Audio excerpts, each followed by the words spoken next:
Hello again YouTube, welcome back to Richmond, and we have another update for you today, so sit back and enjoy.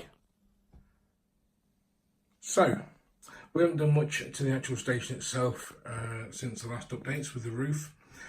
We do have, as mentioned previously, some clear plasticard to fix the roof lights. We also have some micro strip as well to make the roof bars, which will be one of the most tedious jobs ever, as I've got to make about 100 of them. As you can see at the front of the station there's two Airfix Centurion tanks. They are slightly overscale at 172 as opposed to double O scale as 176 scale, or 1 to 76, whatever. But I couldn't find anything double O scale. I was intending to put them on a couple of Oxford Rail Warwell wagons, but they are a lot bigger than the Sherman tank that comes with the Warwell wagons. As they are a lot bigger than the Sherman tank in real life. So they're just going to be pottering around the station area or in the goods yard, depending on where I like to put them. So at the minute they're in the station front. What next? Yes, signal box here. We have a new signal box on the layout. Let me just move this J39 out of the way, if we can get power to it by changing the points properly. So let's just move him out of the way. He's been doing some shunting, he's put a horse box in the front of this train here. That will be heading up to Darlington soon, I think. So right, so he's out of the way. So we're going to have a close look at this signal box. This is a scratch built signal box based on the real signal box at the real Richmond. My friend Matthew Price Darlington, who lives in Mount Bath, has made this for me. He is a master scratch builder, as you can see. I am very, very impressed with this signal box. This is the most beautiful building I've ever seen, obviously apart from my station. It complements the station very, very well, and you can see the Metcalfe railwayman's cottages behind it. There'll be another pair of those added soon, as per the real Richmond. They do look slightly different to the real thing, but excuse me, not that different that you'll be able to tell the major differences straight away. The new chili pot. So anyway, back to the signal box. It does have a removable roof, and you can see the interior, which is just bare wooden floor and bare brick walls at the moment. I'm going to get a Metcalfe signal box interior for that at the weekend, and we might even fit some lights at some point. But this signal box is, let me just move it over here out of the way, so you can see a bit better. This signal box is absolutely lovely. So you'll see the three windows in the locking room floor. One of them is offset a little bit. This is because, as built, the signal box is only that long, and it was extended, and there wasn't enough room to add another pillar. So they wanted a clear, unbroken window at the top. So it was just built sort of off kilter a little bit. But it's absolutely exquisite. It's the stairs are beautiful, very, very well made. There's even detail in the locking room, bricks and a fireplace, and you'll see at the back as well. Even though the back isn't going to be in view, I'm trying to be really, really gentle with this. And you've got the down parts for the drains, and you even feel the slate textures on the roof, which is amazing. So it's been very, very well modelled from photos of the real thing. Unfortunately, the photos are black and white, so that doesn't help. And he's even done a little name board for me. So, those windows don't open. That's doesn't matter if they don't open anyway, does it? This is absolutely beautiful, this building. I'm so happy with this building. It's it only charged me £35 to build it as well, which is amazing. And yeah, I'm so happy with this. I can't stop saying how happy I am with this building. It's absolutely beautiful. So that will take pride of place just there on the layout. So about there. Sun blazing through there, so it's a bit warm. Also, if we put the J39 back, we slowly shunt. One thing I noticed with the difference between Bachmann and Hornby locos and coastal stock is, I don't know if you can see just here, but the coupling heights are quite different.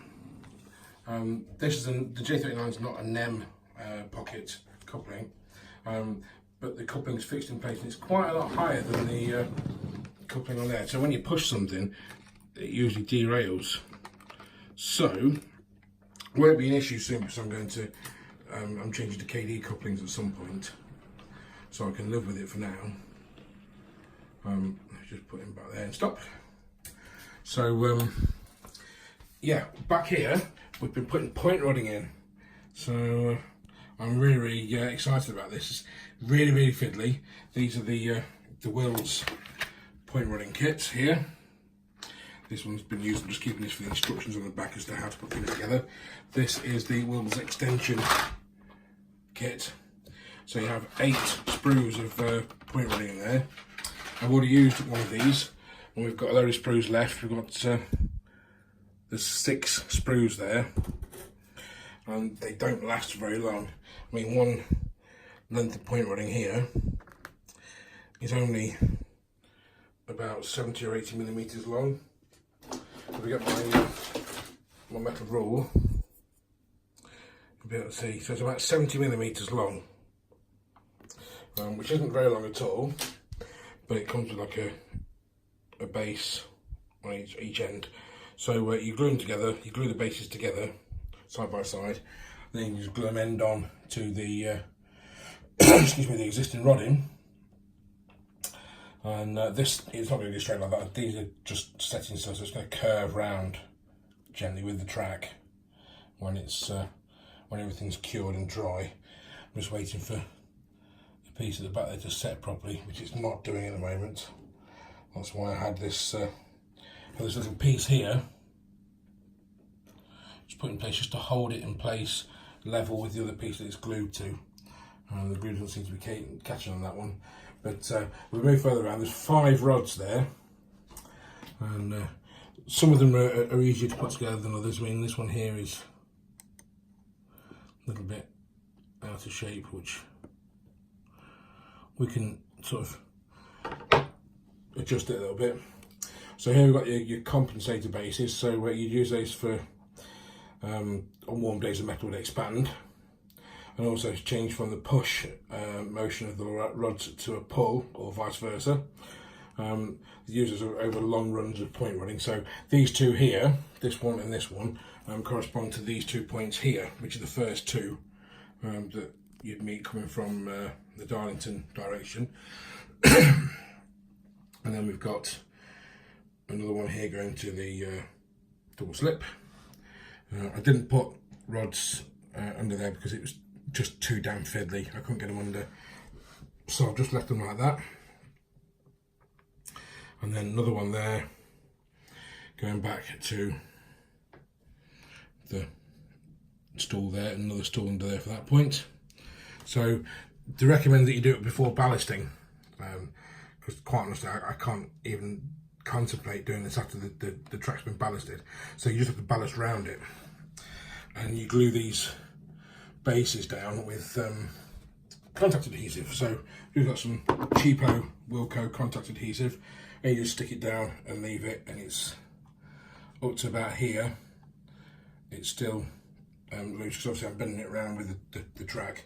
On the real thing, this curve wouldn't be here. This will be relatively straight or slightly curved, so it won't be such a pronounced curve. But on this one, obviously, we had to compromise. On the baseboard joining there, I'm not going to cut the rodding until I need to split the baseboards, which is unlikely for the time being. But if I need to, it's just a quick cut through with a knife or a razor saw or something, and then I'll find something to support with the baseboard join. So that's the update for today. Oh yeah, another thing as well, sorry I forgot to mention, I've got a turntable now. This is the Pico, I think it's the LK55 double gauge turntable. I put a wanted that on some of the sales groups on Facebook asking for a turntable, because I know these are about £50 odd brand new as a kit, and it's a bit out of my budget really. I was holding out to buy a London Road Models turntable kit, which is like the 50-foot turntable, which is a lot smaller than that. It's about 8 or 9 inches in diameter. This is a full 12-inch diameter turntable. I did think that, you know, because I've got a couple of longer locos, I've got the standard 4 there and the V2, and we've got the A3 in a box down there somewhere, which, you know, I do like to run. And I thought, well, I might as well get the full size turntable so I can turn anything, because the A3 doesn't have a coupling on the front. It does have one in the box, but I'm a bit reluctant to fit it because it looks quite nice without the coupling on the front anyway. So yeah, it needs a bit of work. I mean, the deck isn't fixed in. There's supposed to be like a spigot ring to be glued on there to hold it in place, because they've got quite strong springs holding the electrical contacts open. It does rotate quite freely. The well needs a bit of attention because the glue split in places. It's quite old. I think the guy's had in his house for about 10-15 years. And we're going to mark out a hole, draw out the base, and cut a hole into the baseboard and drop it down. I'm pretty sure though there is a baseboard joint somewhere under there, cross member, so we may have to cut that as well, but we'll deal with that when we come to it. And that, ladies and gentlemen, is today's update. I hope you've enjoyed it. I hope I've not rambled too much.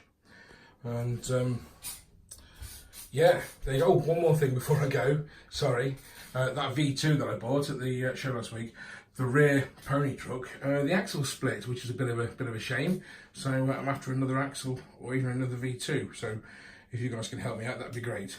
And now I am definitely going. Thank you for watching, and if you haven't already subscribed, please do so, and please ring that bell for your notifications. There'll be plenty more updates to come. See you for now.